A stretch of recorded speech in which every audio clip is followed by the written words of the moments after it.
우리 하나님의 말씀 보시겠습니다. 하나님의 말씀 우리 신약성경 데살로니가 전서 4장 13절 말씀입니다. 우리 하나님의 말씀 신약성경 데살로니가 전서 4장 13절 말씀입니다.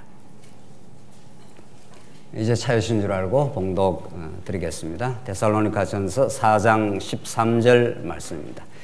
형제들아, 자는 자들에 관하여는 너희가 알지 못함을 우리가 원하지 아니하노니 이는 소망 없는 다른 이와 같이 슬퍼하지 않게 하려 함이라. 우리가 예수께서 죽으셨다가 다시 살아나심을 믿을진데 이와 같이 예수 안에서 자는 자들도 하나님이 그와 함께 데리고 오시리라. 우선 14절까지 봉독드렸습니다. 하나님의 역사 섭리 가운데 데살로니가 성도들은 유대인의 극심한 박해 가운데서도 하나님께서 하늘에 이 믿음을 주셔서 믿음을 잘 지켜가도록 하나님께서 데살로니가 교회를 하나님 붙들어 주셨습니다. 그 내용이 데살로니가 전서 후서에 잘 드러나 있습니다. 우리가 왜 이 바울이 데살로니가에 쓴 편지를, 그것도 2000년 전이라고 하는 오랜 시간 이전에 쓰여진 편지를 왜 읽어야 합니까? 그것은 하나님의 언약 경륜 가운데 이 땅에 존재하는 어떤 교회도 사실은 동일한 원리로 섭리되고 있기 때문입니다. 따라서 데살로니가 교회에 주신 이 복음의 진리는 오늘도 여러분과 저에게 우리 오늘 지상에 있는 어떤 교회에도 동일하게 이루어지는 현실입니다. 이것을 통해서 하나님이 세우신 교회를 하나님이 어떻게 단단하게 만드시고 무장시켜 가시는가, 그것도 그저 이론적으로만 아는 것으로만 무장시키는 게 아니라 진짜 생활 가운데 믿어지게 하셔서 삶 속에서 무장시켜 가시는 하나님의 놀라운 은혜의 섭리를 우리가 데살로니가서를 통해서 확인할 수가 있습니다. 데살로니가서 전편이 위로와 권면의 책이라고 할 수가 있습니다. 박해 중에 살아가는 교회였기 때문에 그들에게는 참된 하늘의 위로가 필요했고 또 그리고 또 힘차게 살아갈 수 있도록 권면이 필요했습니다. 그래서 제가 일전에도 한 말씀드린 대로 데살로니가 전서는 요즘 식으로 말하자면은 정말 시달리고 힘들어하는 많은 사람들에게 위로의 상담과도 같은 그런 책입니다. 그들을 칭찬하고 격려할 뿐 아니라 정말 하늘의 복음으로 위로해주고, 오늘 본문 내용은 4장, 5장 이어지는 내용은 이제 권면하고 교훈하는 내용으로 이어집니다. 자, 그렇다, 이게 무슨 말인가 하면은 우리가 자녀들에게 어떤 권면이나 교훈을 하기 전에 이렇게 사는 것이 합당하고 참 아름다운 일이라 이렇게 권면하고 교훈하기 전에 많이 칭찬해주고 또 있는 그대로를 인정해주고 또 위로해주는 이런 과정을 거치면서 오늘 본문이 이어집니다.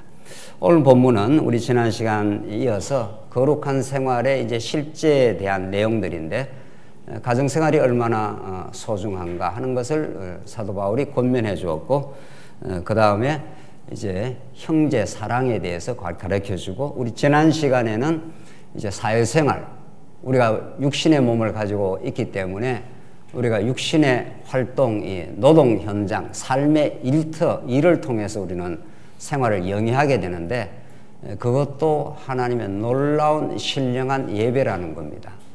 예배가 오늘 이 자리도 아주 중요한 예배 중에 예배인 거죠. 우리가 하나님의 모든 성도가 한 자리에 정한 시간 정한 자리에 모여서 하나님의 말씀을 함께 듣고, 우리 장로님이 나와서 대표적으로 우리 모두의 마음을 담아서 우리 교회가 당한 현실과 말씀하는 새로운 소망과 우리의 전진의 방향에 대해서 기도를 하는 거 아닙니까?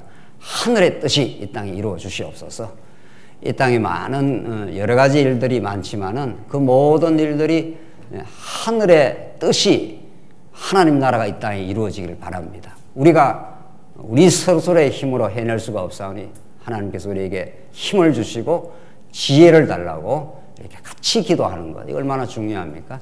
이런 우리 기도와 찬양, 이런 것들이 정말 이 땅을 살아가는 우리 삶의 목적이기도 합니다.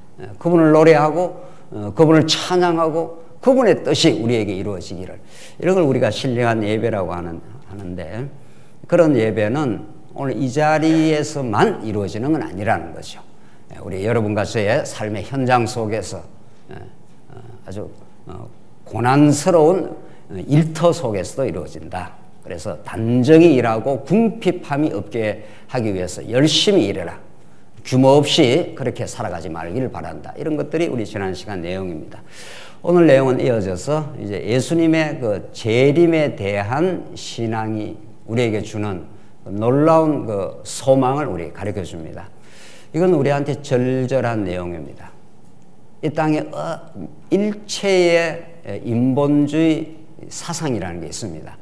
사람은 동물과 달라서 그냥 아무 생각 없이 살 수 없습니다. 자신이 누구인지, 미래는 어떻게 되어 가야 될지, 죽음은 도대체 무엇인지, 이런 것을 요즘의 신세대들, 우리 청년들도 많이 와 있는데, 신세대들이 그런 형이상학적 주제에 대해서 최근에 많이 별로 이야기 안 하는 세대가 되긴 했습니다. 그러나 본질적으로 그렇지 않습니다. 인간이 조금이라도 생각이 있는 사람이라면 내가 왜 사는 건지, 언제 죽는 건지, 죽음의 의미는 무엇인지, 이걸 생각하지 않는 사람은 없는 겁니다. 그것이 두렵고 확실한 진리의 소망이 없기 때문에 성인이 되면 그런 질문을 피한다는 겁니다. 당신 왜 살아? 그러면 그럼 묻지 마. 뭐 그런 거 뭐 묻는다고 답이 나오냐고. 이렇게 모든 사람들은 피해가지만 소크라테스라고 하는 아주 진지한 철학자는 만나는 사람들에게 그걸 물었습니다. 왜 사느냐고. 삶의 의미가 뭐냐고. 그래서 그런 질문을 했던 소크라테스가 처형을 당해 죽습니다. 왜냐하면 그런 질문 자체가 우리한테는 괴로운 거라는 거죠. 그러니까 동물화되어 버린 현대인들은 질문조차 없는 겁니다.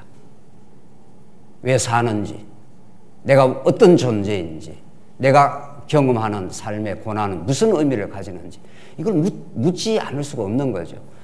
그래서 그 답이 나오지 않을 것 같기 때문에 자꾸 질문을 피해갈 뿐입니다. 피하고 쾌락으로 오늘 적흥적인 삶으로 돌아갈 뿐이죠. 여러분과 저는 오늘 이 데살로니가 전서의 말씀을 통해서 이 아름답고 놀라운 하나님 우리에게 주신 질문과 영원한 정답을 얻습니다. 이 모두에 대해서. 오늘 이 데살로니가서 오늘 본문 말씀은 미래에 대해서 가르쳐 줍니다. 네. 우리 인생이 아무렇게나 진행되는 건 아닙니다. 네. 미래의 어떤 것을 하나님이 작정해 놓으시고 미래의 어떤 일 속에 오늘의 현실을 의미 있게 받아들일 수 있도록 그렇게 해 놓으신 거죠. 오늘 본문이 그것이 진리라는 겁니다. 어떤 인본주의 사상도 참된 미래와 참된 소망에 대해서 가르쳐주지 않습니다. 그래서 거짓 소망을 가르쳐주는 거죠. 칼 막스라는 사람이 있었습니다. 19세기에 칼 막스라는 그 유명한 공산주의 철학을 창도한 사람이 너무도 사람들의 삶에 고통이 많으니 빈부격차가 자꾸 많아지니 그 사람이 이제 기독교에서 통찰을 받아가지고 모든 사람이 잘 사는 세상, 그게 공산사회입니다. 함께 일해서 함께 필요에 대해서 나누는, 이거 얼마나 좋은 세상이겠어요?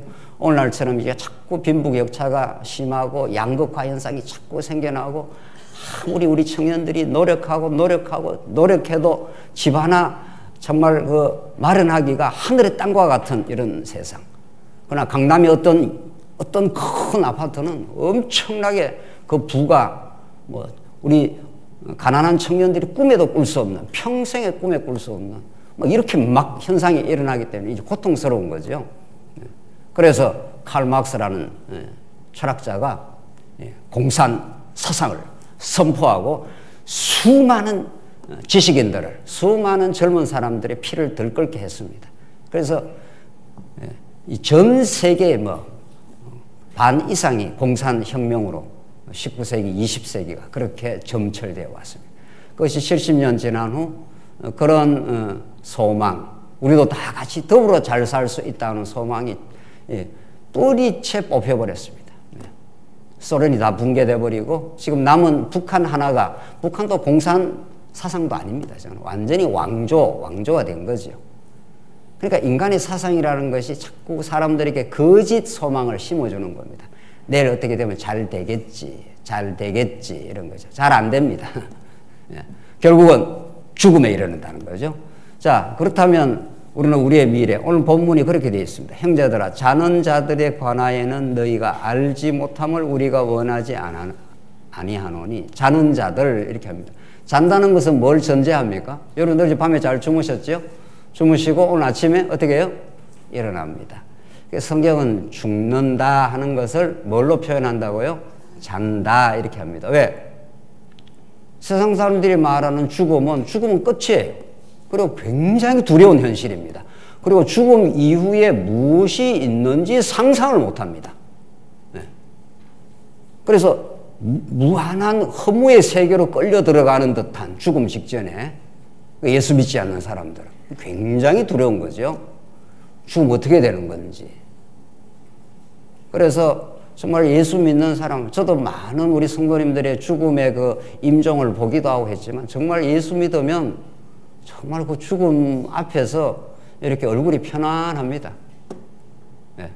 이제 진짜 만나고 싶은 예수님을 만나러 가는 길, 천국으로 이제 가는 길, 이렇기 때문에 확실히 예수 믿는 사람들, 진짜 참 믿음으로 이렇게 살아가는 성도들은 죽음 앞에서 그냥 평온하고 그냥 예수를 만나러 가는 길이죠. 네. 진짜 새하늘과 새 땅으로 가는 길. 그러나 믿음이 없는 사람은 죽음이 다가온다는 거, 또 죽음이 무엇이라는 죽음의 정체에 대해서 알 길이 없는 겁니다. 뭐 죽어봤어야지. 삶에 대해서는 조금 이야기를 하지요, 사람들이. 삶이 이렇다 저렇다 하죠. 죽음이라는 걸 경험을 해보지 않았기 때문에 이 완전히 미지의 세계입니다. 그래서 굉장히 두려워합니다. 성경은 죽음을 자는 것이라 이렇게 표현을 합니다.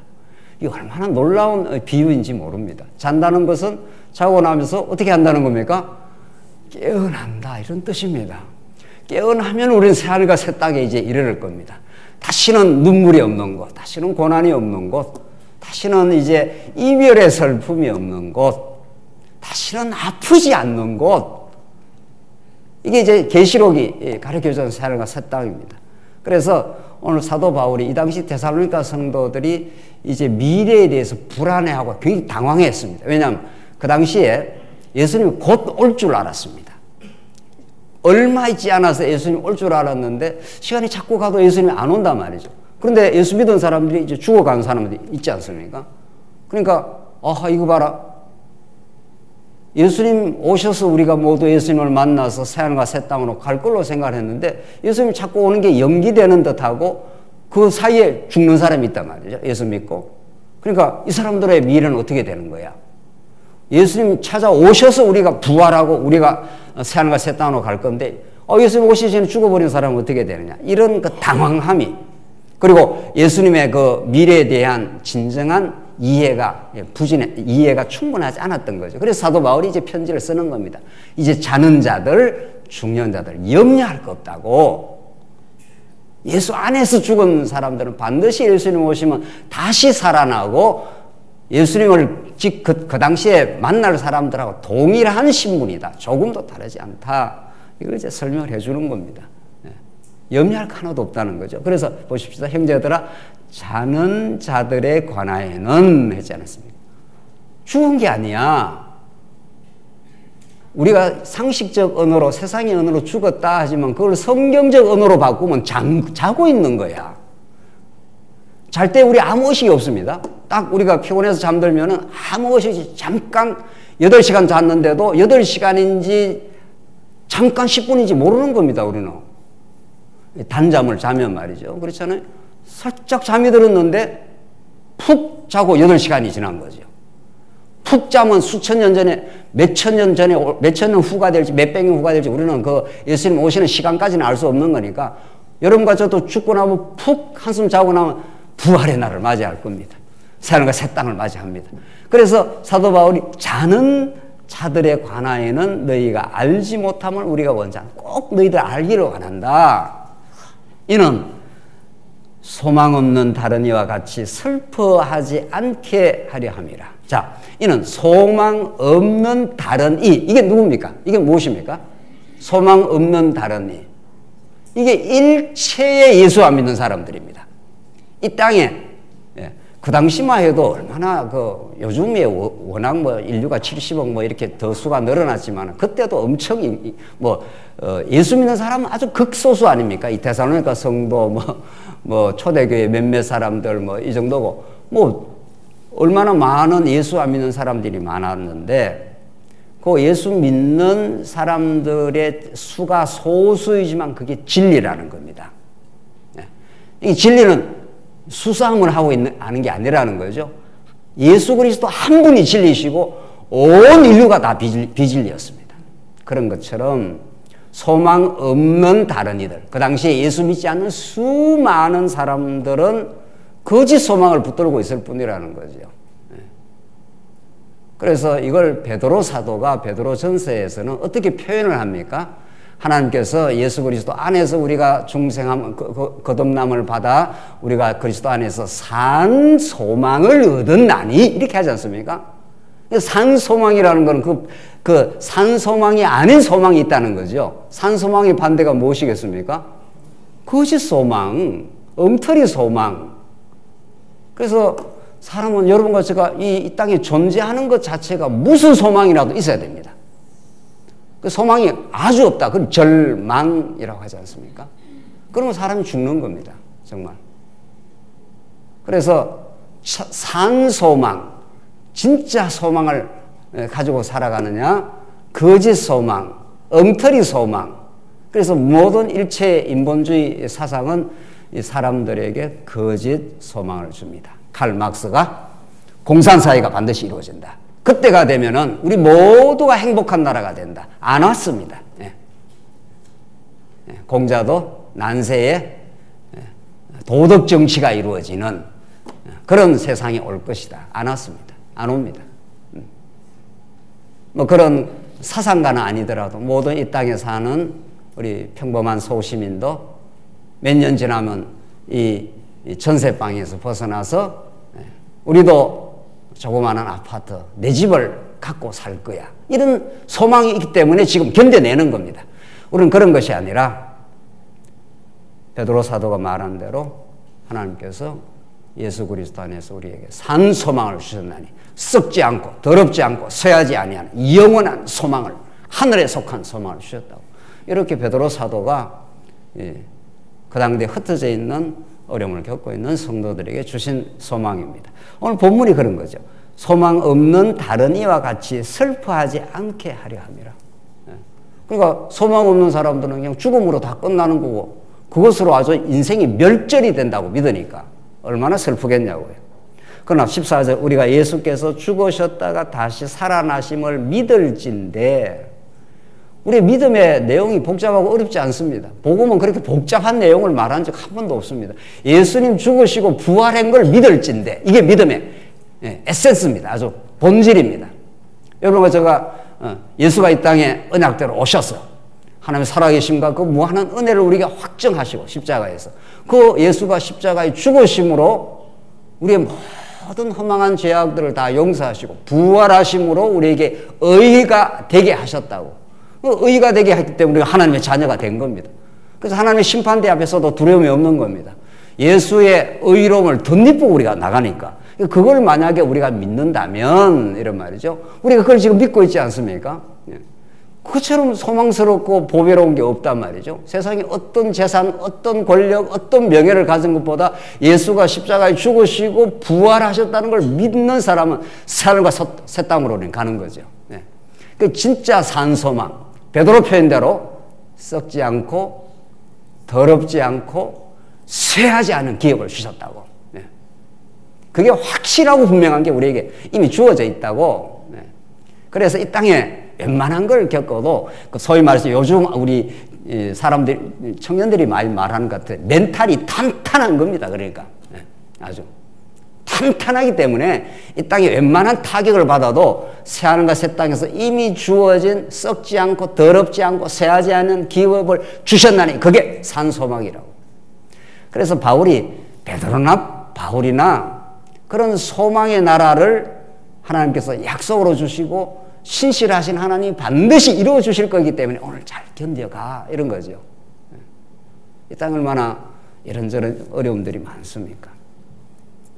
육신의 건강의 어려움, 경제적 어려움, 관계의 갈등, 이런 저런 일들은 언제나 생겨납니다.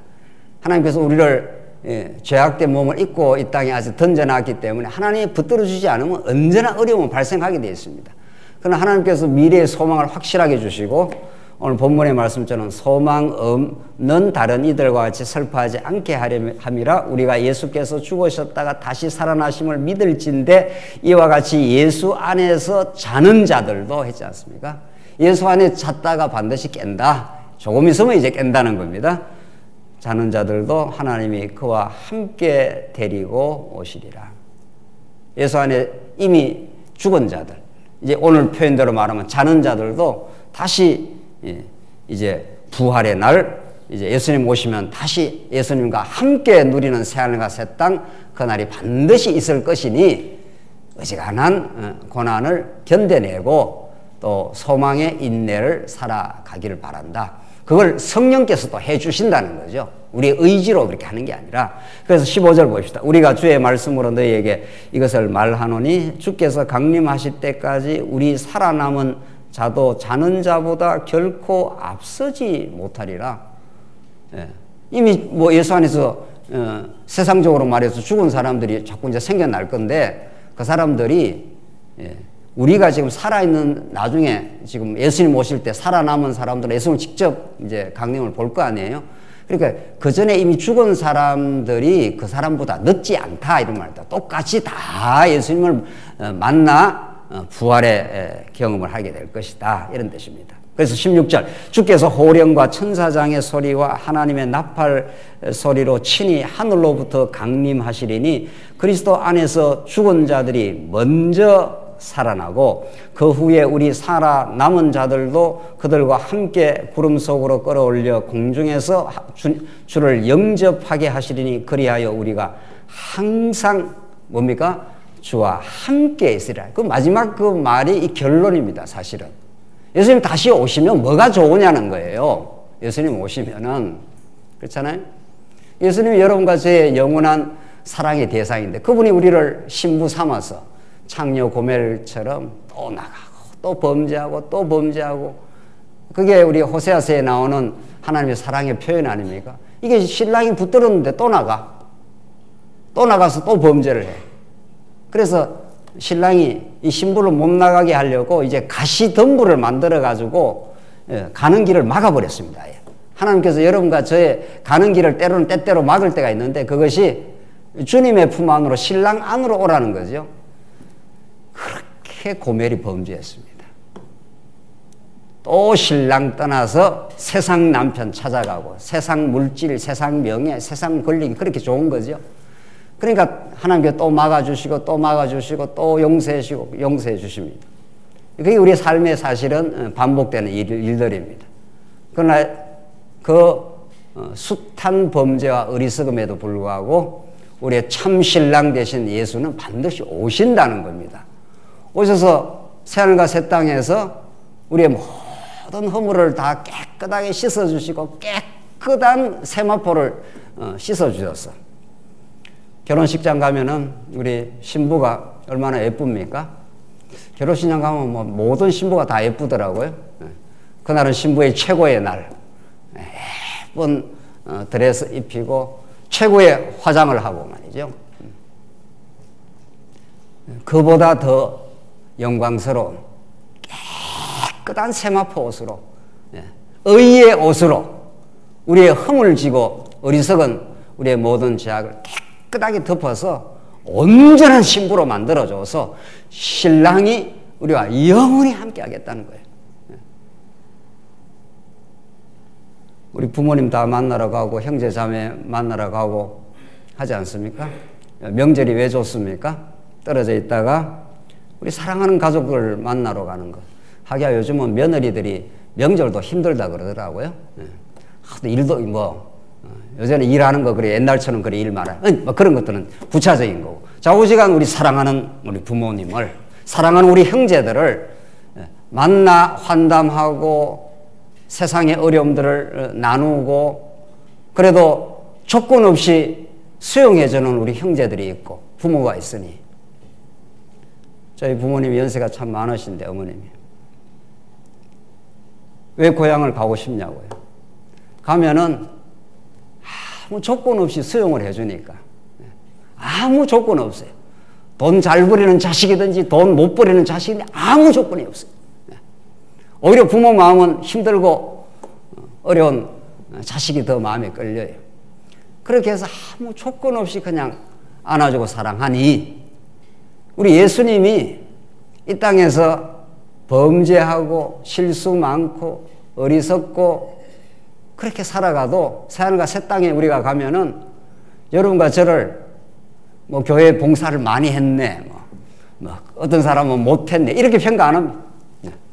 우리 모두가 그리스도의 한 지체가 되고 우리 영원한 신랑 되신 예수님이 온전히 수용해 주는 거죠. 세마포 깨끗한 옷을 입혀서. 그래서 오늘 본문처럼 우리가 항상 주와 함께 있으리라, 이 임마누엘의 언약이, 예수님이 이 땅에 오셔서 그 이름을 임마누엘이라 하리라. 임마누엘 하는 게 엘 하는 게 하나님 아닙니까? 그 임마누엘 말 뜻이 하나님이 우리와 영원히 함께 해주겠다는 거예요. 함께 한다는 게 얼마나 정말 복되고 아름다운 그 하나님 나라의 모습인지 모릅니다. 오늘 여러분과 제가 뭐 하고 있습니까? 오늘 뭐 특별히 많이 질병이 심각하다든가 뭐 어렵다든가 이래서 교회 못 나오시고 멀리 뭐 출타를 갔다든가 이렇게 함께 하지 못한 우리 성도들에 대해서도 우리 기도하지 않습니까? 이 함께 한다 하는 이 말이 얼마나 복음의 본질 중에 본질인지 모릅니다. 그래서 예수님이 왜 오시냐고요? 오셔서 심판이나 하고 정죄나 하면은 오시는 게 거북하지, 오히려. 그렇잖아요? 어떻게 불편한 사람은 자꾸 내 죄를 지적한다든가 나를 책망하면 그 사람과 같이 있고 싶지 않습니다. 불편한 사람과 같이 있고 싶지 않는 거죠. 그러나 내가 허물 많고 죄가 많고 어리석음이 많아도 괜찮다. 괜찮아. 조건 없이 수용해줘. 그게 가족이고 그게 궁극적으로 예수 그리스도입니다. 그래서 주님이 우리가 주와 항상, 예수님 마지막 마태복음 마지막에서 언약을 한 내용, 내가 너와 세상 끝날까지 어떻게 한다고요? 언제나 함께 해주겠다고. 지금 여러분과 저와 함께 하십니다. 주관하시고 인도하시고 깨닫게 하시고 실수를 덮어주시고 때로는 경책도 하시고 그러면 안 돼, 뭐 이렇게 예수님께서 말씀을 통해서. 예수 믿는 사람 그렇게 하면 안 되는 거지, 뭐 이렇게 할 때도 물론 있죠. 그렇게 해서 예수님 반드시 다시 오십니다. 구약의 나팔 소리로, 그 앞에 나왔잖아요. 호령을, 나팔 소리가 울릴 때, 구약이 어떨 때 나팔 소리가 울렸습니까? 출애굽기에서 하나님이 이스라엘 백성과 함께 하실 때, 임재할 때, 민수기에서는 출전을 할 때, 이 대적과 싸우러 출전할 때, 그리고 그들을 구원해낼 때, 그럴 때 구약에 나팔 소리가 울려요. 그리고 예수님이 그 모든 구약의 그림자적 나팔 소리를 총체적으로 완성시키러 나팔 소리로 이 땅에 찾아오십니다. 그분이 우리와 임재 함께 해주시고 모든 우리를 괴롭히는 사단 권세들, 죽음의 세력들, 이 죄악의 세력들, 여러분과 저의 마음을 흔들어 놓는 이 사단 권세를 예수님이 철장 권세를 가지고 질그릇 때려 부수듯이 오시겠다고. 아주 통쾌하고 그 승리의 날을 우리는 맛보게 될 것이에요. 그게 오늘 예수님이 주께서 호령과 천사장의 소리와 하나님의 나팔 소리로 친히 하늘에서 강림하시리니 그날이 오고야 만다는 겁니다. 그래서 우리는 괜찮은 겁니다. 이 땅에서 때로는 넘어지기도 하고 때로는 실패하기도 해도 이제 우리의 승리자 예수가 나팔 소리를 불면서 이 땅에 찾아오시는 그분이, 우리 하나님의 임재하심이, 그가 민수기에서 나팔 소리를 뚜 하고 울면 그때 출전을 하지 않습니까? 이스라엘 백성에게 딱 대열을 갖추어가지고 그렇게 천군 만마를 거느리고 이 땅에 오신다는 겁니다. 그게 성경이 가르쳐주는 정당하고 올바른 환상입니다. 여러분과 제가 환상이 없으면 못 삽니다. 이 땅에 고난이 많기 때문에 어떤 사람도 자꾸 환상을 하나 만드는 겁니다. 이렇게 되면 잘 되겠지, 잘 되겠지. 그런데 에레미야서는 인간이 만드는 환상을 거짓 평안이라, 평안할 것이다, 평안할 것이다 할 때 하나님께서 그 평안을 무너뜨려 준다는 겁니다. 그리고 참 평안, 진짜 환상, 반드시 실제화될 환상, 이것이 예수님이 호령으로 나팔 소리로 진군하시고 이 땅의 모든 사단 권세를, 이 땅의 교회를 언제나 넘나들고 침투해 들어오는 어둠의 세력들, 그래서 이간질하고 갈등을 일으키고 우리를 괴롭게 만들고 하는 모든 어둠의 세력을 하나님께서, 예수님이 철장 권세를 가지고 다 때려 부수겠다는 거예요. 그래서 승리를 우리에게 구가해 주겠다고. 그래서 예수님이 우리를 다 용서하시는 참 신랑으로 영원히 우리와 함께 해 주시겠다. 따라서 제사장과 성도들아, 잘 견뎌가. 괜찮아. 지금 실수해도 세마포로 입혀주실 거야. 너를 격려해 주시고 위로해 주시는 그분이 살아계셔. 그 하나님 나라에 관한 언약이 새하늘과 새 땅에서 반드시 이루어져. 이게 오늘 본문이 말씀입니다. 18절 그러므로 나오지 않습니까? 그러므로 이렇게 약속대로 하나님 나라를, 새하늘과 새 땅을 이루실 그분이 반드시 오셔서 우리와 함께 해 주실 것이므로 이러한 말로 서로 위로하라. 성도님께는 서로 위로하는 거. 옆에 한번 성도들 한번 보시죠. 얼마나 고생이 많았습니까? 한번 위로를 하시던가. 예. 서로 위로가 필요해요. 교회는 그런 곳입니다. 예. 예. 세상살이가 얼마나 힘들었습니까? 이런 거죠. 명절도 간단치 않더라고요. 서로 위로하라고. 그래서 이 교회 공동체가, 교회 우리 지체들의 모임이 이렇게 소중하고 아름답고 이게 하나님 나라의 실체라는 겁니다. 마지막으로 5장 조금만 더 보고 정리하시죠.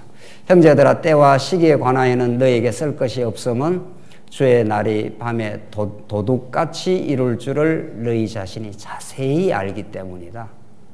자, 도둑은 예고하고 옵니까? 예고하고 오지 않습니까? 예고 안 하고 옵니다. 네. 그런데 하나님의 택한 백성은 예고 안 하고 오는 주님을 맞을 태세가 되어 있다는 겁니다. 네. 주님이 언제 오셔도 상관없다는 겁니다. 오늘 밤에 오셔도, 네.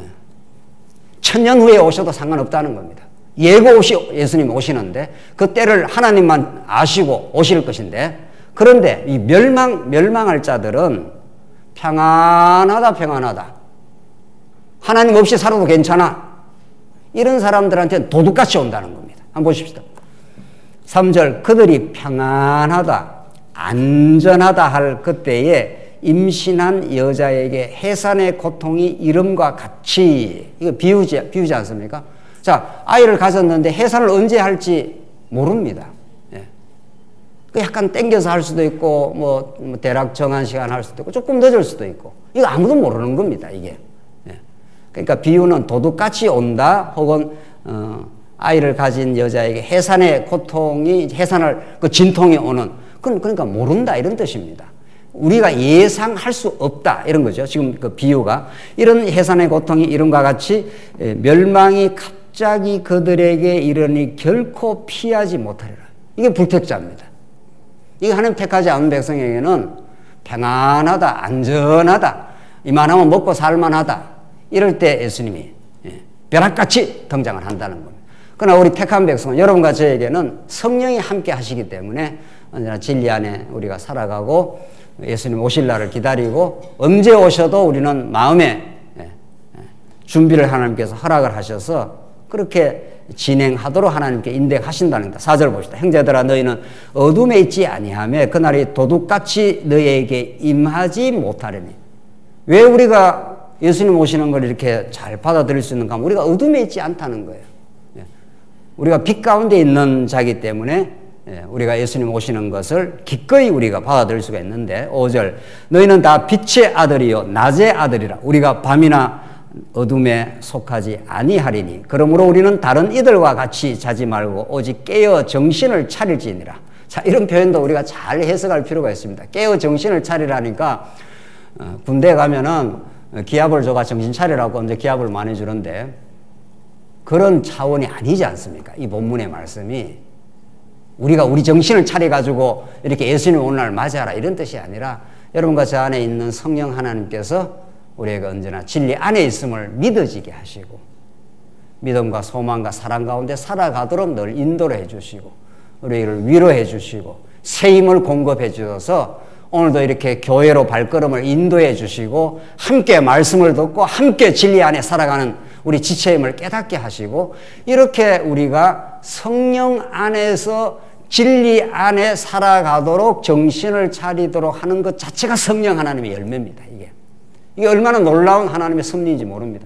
여러분과 제가 오늘 이 자리에 이렇게 내 의지로 오지 않았습니다. 하나님께서 자꾸 교회로 갈 수 있는 마음을 주시고 말씀을 들을 수 있는 갈급함을 주시고 지체를 만나서 서로 위로하고 말씀으로 권면하는 그런 마음을 주시는 것 그 자체가 우리가 빛의 아들이요 낮의 아들입니다. 우리는 어둠의 자식이 아닙니다.